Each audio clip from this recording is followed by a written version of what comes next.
Hola hermanos y hermanas de la Iglesia Zoe, ¿cómo están? Pues ya estamos otra vez en este domingo compartiendo la palabra de Dios. Hoy vamos a empezar una serie de mensajes que alguna vez ya les compartí y que creo que es importante volverlas a tomar para estos tiempos.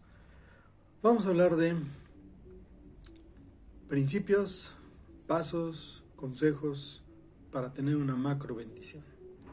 Vamos a hablar de lo que se llaman bienaventuranzas.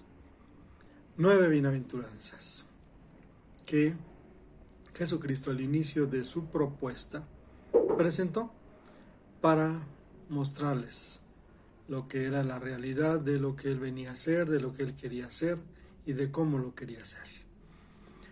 No es algo que voy a mencionar, pero lo uso de introducción. Muchas veces Jesucristo dijo, ustedes oyeron que era de esta forma, pero yo les digo, es de esta otra. Escucharon que se le hacía así, pero yo les digo, no, en el reino de los cielos es así. Y Él a través de una colección de mensajes que alguien juntó en aquellos tiempos y que quedó ahí en el Evangelio de Mateo, capítulo 5 al 7, empezó con lo que llaman el Sermón del Monte o de la montaña, con 9 conceptos, enseñanzas, pasos para llegar a tener una macro bendición, una gran bendición, la más grande de las bendiciones.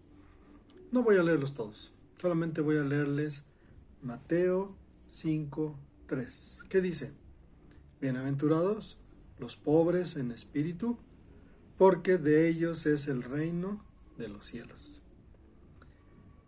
Felices los que tienen el espíritu pobre, porque de ellos es el reino de los cielos. La traducción es rara. La traducción no es exactamente como debería ser. La traducción no es la más correcta. Se traduce pobre, pero pues se pone de una manera figurada para enseñar unas cosas importantes. Voy a ir explicándolas y voy a compartir un poco de esto. Bienaventurados, lo he explicado varias veces. Algunos dicen, ¿qué significa bienaventurado? 7 veces feliz. Podría ser 7, perfecto, perfectamente feliz, completamente feliz, muy feliz, extremadamente feliz. Algo así significaría. En una de las etimologías de esta palabra, Macarios, en griego, no todos están de acuerdo, pero hay algunos escritores que sí, mencionan que Macarios viene de la misma raíz que macro, micro, ¿verdad? Macro es una enorme, lo más grande. Micro, lo más pequeño, lo mínimo. No es cero, está macro, está micro. Ya lo he explicado alguna otra vez hace poco, ¿no? Y aquí dice, tienen una macro bendición. ¿Quiénes? Los pobres en espíritu. Tienen una grandísima bendición, tienen la más grande de las bendiciones y una gran felicidad y alegría. Los pobres en espíritu. Y luego hace una declaración. De ellos es el reino de los cielos. Ahorita voy a explicar lo que es pobre. Pero quiero antes de eso hablar de ellos es el reino de los cielos. ¿De quiénes? De los religiosos, de los que cumplen normas y parámetros de hombres, de los que llenan todos los requisitos de las grandes denominaciones, tradiciones eclesiásticas. No, ¿verdad? Dice de los pobres en espíritu, de los famosísimos líderes evangelistas, misioneros, pastores, predicadores. De los pobres en espíritu. De ellos es. Esta palabra en el idioma original es muy fuerte. Es un verbo que está en presente. Los verbos en presente, en griego, normalmente indican algo que es, ha sido y será. Que siempre ha sido que siempre será y que nunca ha dejado de ser y no va a cambiar. Así va a ser por siempre. Aquí es algo muy interesante, porque de repente algunas personas dirían, pero eso era en el tiempo pasado. Pero eso era en aquellos tiempos. Ahora ya no. Hoy es diferente. Antes porque pensaban esto, antes porque pensaban lo otro, allá porque eran tiempos de no sé qué. No, dice Jesús. Siempre ha sido, es y será, y nunca dejará de ser el reino de Dios de los pobres en espíritu. El reino de los cielos, ese lugar hermoso en donde la presencia de Dios, quien es el Rey, lo llena todo, lo inunda todo y quita ese lugar tristeza, amargura, llanto, dolor, enfermedad y muerte. En ese reino pueden entrar y pueden poseer los pobres en espíritu. ¿Quiénes son los pobres en espíritu? Les decía que la palabra pobre tiene que ver con un concepto no de que no tiene riqueza, sino con un concepto más bien de aquel que dice, yo no tengo mucho del espíritu, yo no soy muy espiritual, por eso necesito de Dios.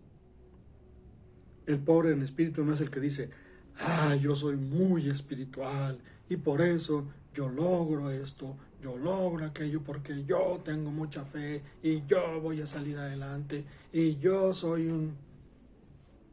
No.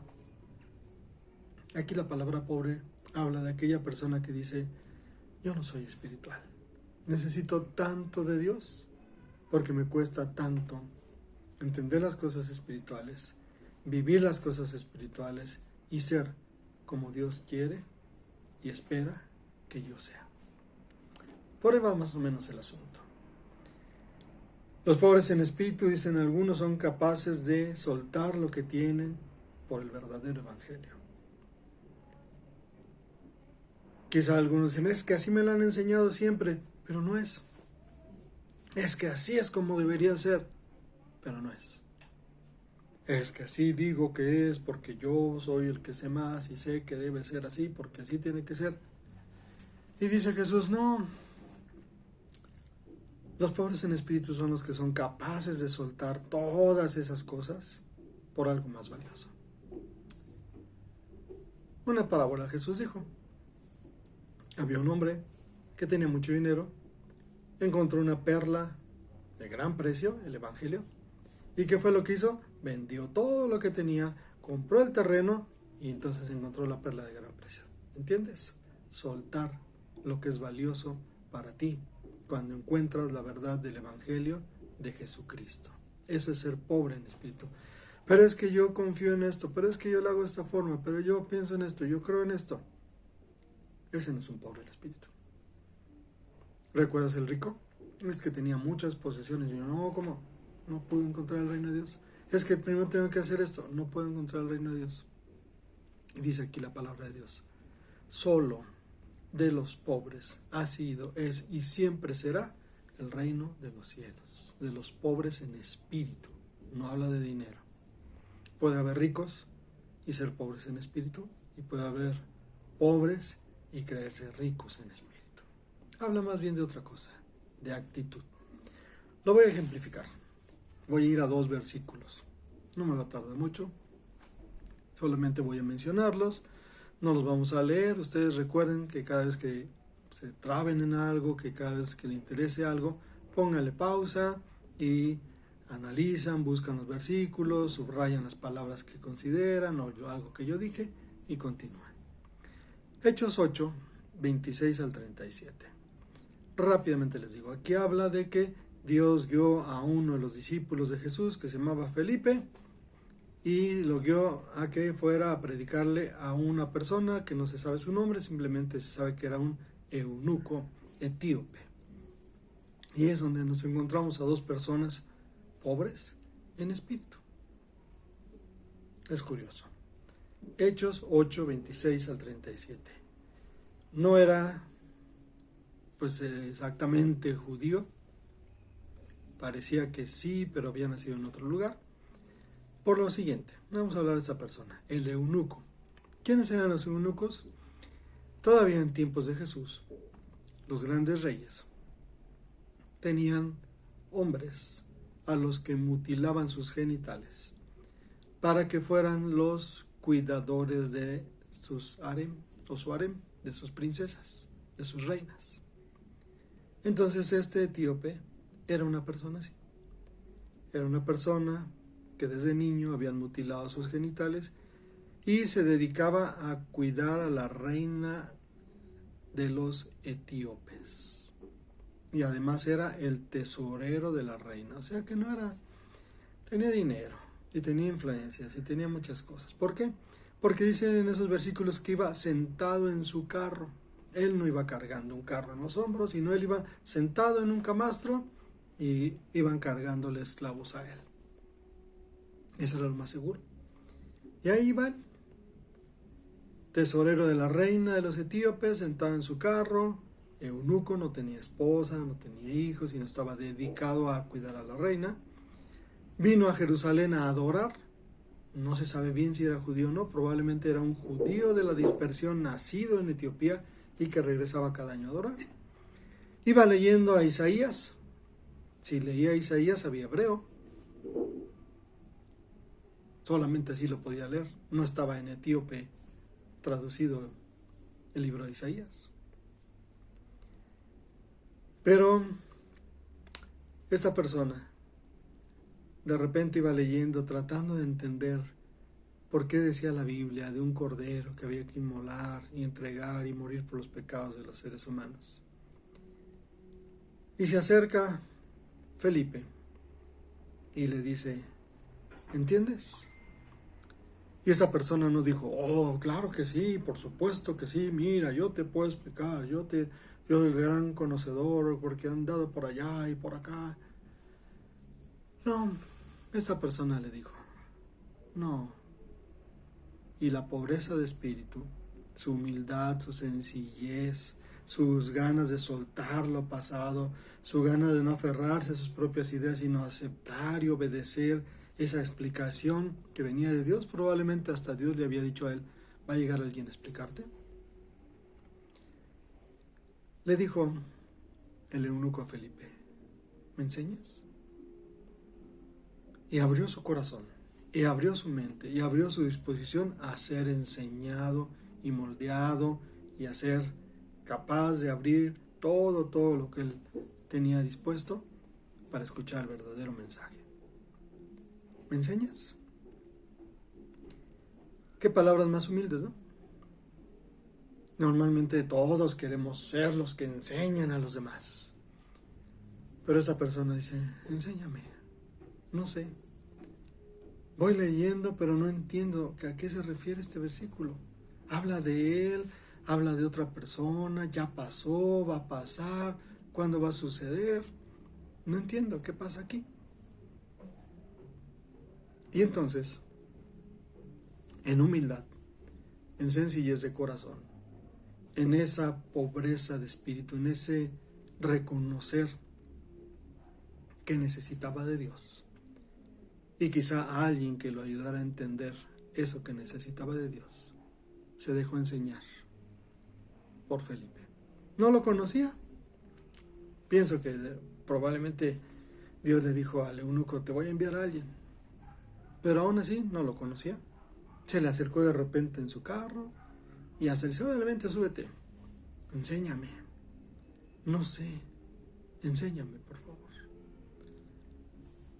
Felipe le enseñó todo acerca de Jesucristo. Y en el versículo 37, ese sí subráyalo, ponlo ahí en un círculo, márcalo, hasta cópialo en un lugar y ponlo bonito, con florecitas, estrellitas y todo lo que tú quieras. ¿Sabes qué dijo el etíope después de todo esto? Con toda su pobreza de espíritu dijo, creo que Jesús es el Hijo de Dios. Algunos hasta juzgarían, etíope, eunuco, ni siquiera es judío. Y luego pues es como que, no sé si sea hombre o mujer, porque nació hombre, pero le cortaron sus genitales. Y pues todas las hormonas que no pudo producir y de repente son los mejores cantantes tenores porque pues todo lo que pasa cuando una persona desde niño pierde sus genitales. Y había muchos juicios a veces para los eunucos y prejuicios. Pero Felipe dijo, no, aquí me mandó Dios y a él le voy a predicar. Y este eunuco, este etíope, llegó a decir lo más importante que tenía que decir en su vida. Él decía, ¿y por qué no me bautiza alguien aquí? Y le dijo Felipe, a ver, te puedes bautizar, pero una pregunta. ¿Crees que Jesucristo es el Hijo de Dios que vino a morir por tus pecados? Y el eunuco dijo con todo su corazón, creo que Jesús es el Hijo de Dios. El otro pobre de espíritu es Felipe.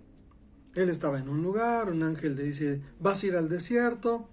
Dice, bueno, Dios me está diciendo que vaya al desierto. No se opuso, no, que mira, que mejor.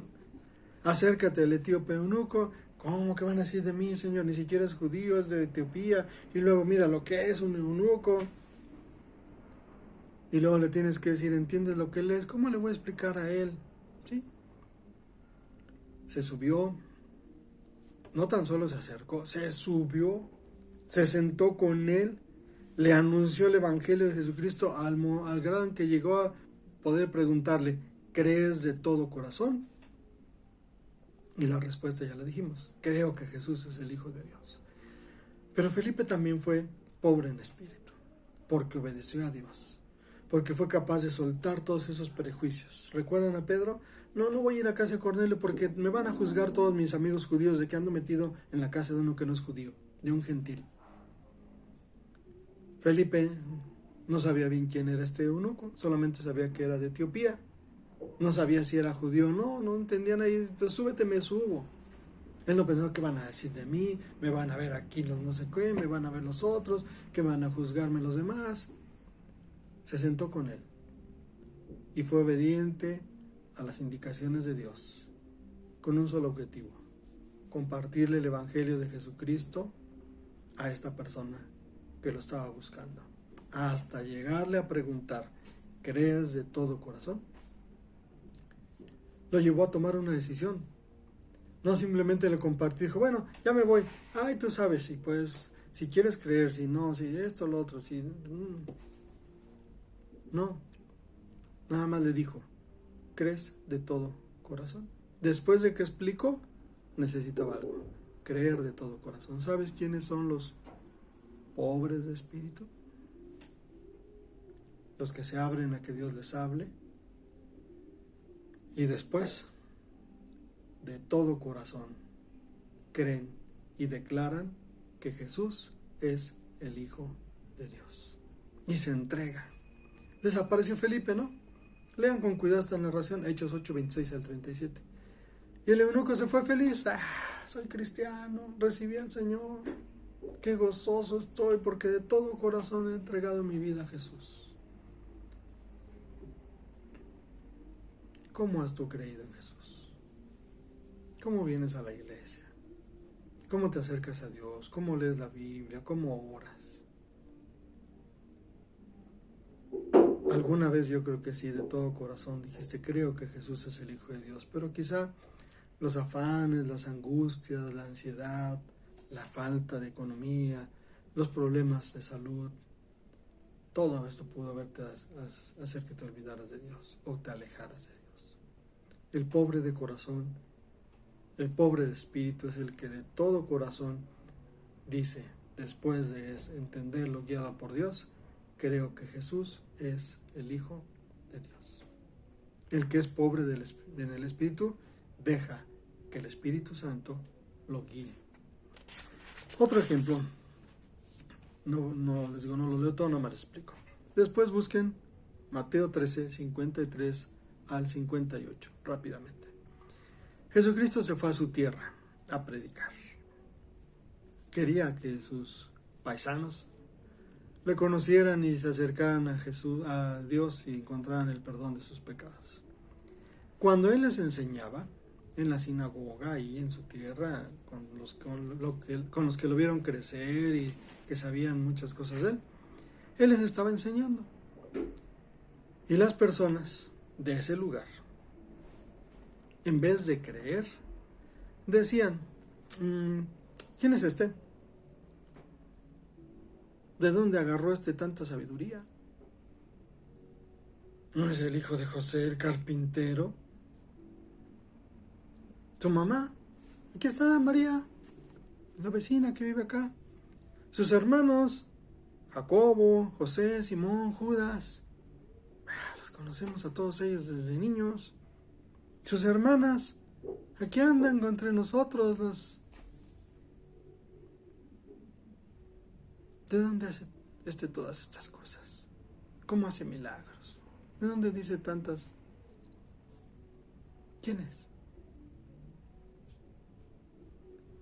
Y dice el versículo 58, Jesús no hizo milagros en ese lugar a causa de su incredulidad. Esa es la diferencia. Esas personas no eran pobres en espíritu.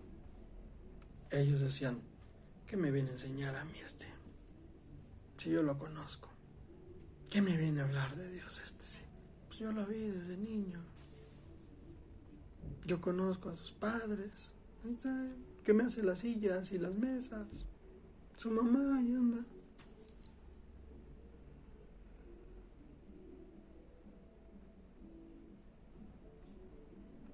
Pobres en espíritu. De los pobres siempre ha sido, ahora es y siempre será el reino de los cielos. Y quien aprende a ser pobre de espíritu podrá llegar a ser dichoso, perfectamente feliz y tener la más grande de las bendiciones que jamás pudiera tener un ser humano: pertenecer al reino de los cielos. ¿Qué más? ¿Qué más? Para disfrutarlo ya en esta vida, pero en plenitud, cuando ya estemos con Él. En estos días en que tantas personas han fallecido, leía lo que escribió una persona a Hugo sobre su mamá y le decía, tu mamá está bien contenta, sentada en la mesa VIP, alabando a Dios en el cielo. Yo creo que sí. Porque el pertenecer al reino de los cielos es aquí ahora, pero en plenitud allá, cuando ya estemos con el Señor. No te desanimes. Sí, la vida está difícil, la lucha actualmente está difícil, todo está muy difícil. Pero de los pobres de espíritu es el reino de los cielos.